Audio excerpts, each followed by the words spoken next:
এবার বাংলার জলপাইগুড়ি জেলার দিকে নজর রাখা যাক, কারণ একাধিক মন্দিরে এখন ঘটছে চুরির ঘটনা। চুরি গেছে লক্ষাধিক টাকার স্বর্ণালংকার। তবে এই গোটা ঘটনাকে ঘিরে কিন্তু এলাকায় একটা আতঙ্কের পরিবেশ কায়েম হয়েছে। তবে পুলিশ তদন্তে নেমেছে। কি উঠে আসছে বক্তব্য শুনুন।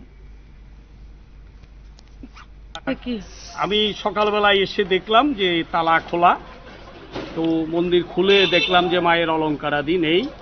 তারপরে বিভিন্ন জায়গায় খবর পেয়ে দেখলাম পাঙ্গা সাহেব বাড়ি অজয় কৃষ্ণদের বাড়িতে একটা গোবিন্দ মন্দির, সেখানে রাত্রে চুরি হয়েছে।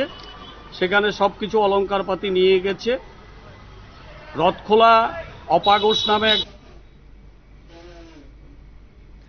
আপনারা শুনলেন সংশ্লিষ্টের পক্ষ থেকে বক্তব্য, এবং তারা কিন্তু অভিযোগ জানাচ্ছেন যে কার্যত কয়েকদিন ধরে এই রকম চুরির ঘটনা ঘটে চলেছে। তবে সেই জায়গা থেকে একটা আতঙ্কে ভুগছেন সেখানকার বাসিন্দারা, নিরাপত্তাহীনতায় তারা ভুগছেন। তবে একাধিক মন্দিরে চুরির ঘটনা এবার ঘটেছে, যেখানে চুরি গেছে লক্ষাধিক টাকার স্বর্ণালংকার। জলপাইগুড়ি জেলার এই ছবি উঠে আসছে। বিস্তারিত যাব, সঙ্গে রয়েছে প্রতিনিধি টুপাই হোর। টুপাই, কি জানতে পারছো?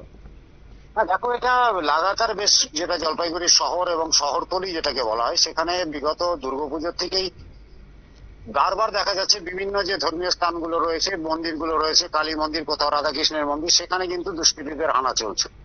এবং অতি সম্প্রতি যেটা গতকাল এবং আজ সকালে যেটা রিপোর্ট হয়েছে এবং মানুষ যেটা জেনেছে, এই এলাকার প্রায় 3-4টি মন্দিরে দুষ্কৃতীরা হানা দেয় এবং সেখানে যে থাকে সেখানকার অর্থ, নগদ অর্থ যেরকম তারা নিয়ে যায়, পাশাপাশি বিগ্রহের সাথে যে স্বর্ণালংকার গুলো থাকে বিভিন্ন ভক্তরা দান করে থাকে, সেগুলো কিন্তু তারা নিয়ে গেছে। প্রায় লক্ষাধিক টাকার উপরে স্বর্ণালংকার এই মন্দিরগুলো থেকে চুরি গিয়েছে। সব মিলিয়ে এটা নিয়ে একটা মিশ্র প্রতিক্রিয়া দেখা যাচ্ছে। কেন লাগাতার এইভাবে একের পর এক মন্দির, কোনো সময় পান্ডাপাড়া, কোনো সময় প্রবারহাট, কোনো সময় জলপাইগুড়ি একদম শহর লাগোয়া যে এলাকা, সেটা এই নিয়ে একটা নিরাপত্তা। গ্রেপ্তার করা হয়েছে?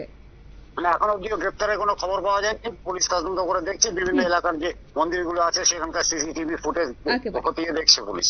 ধন্যবাদ। অর্থাৎ এই মন্দিরে চুরির ঘটনা ঘটে চলেছে। ধর্মীয় স্থানে কে বা কারা রাতের অন্ধকারকে কাজে লাগিয়ে এইভাবে চুরির ঘটনা ঘটিয়ে চলেছে, তা নিয়ে কিন্তু যথেষ্ট সন্দেহান রয়েছে। তবে যাই হোক, পুলিশ তদন্তে নেমেছে এবং এখনো পর্যন্ত অভিযুক্তরা অধরা থাকলেও যথারীতি খোঁজ চলছে তাদের। নির্দিষ্ট ছোট্ট একটি বিজ্ঞাপন বিরতির সঙ্গে থাকুন।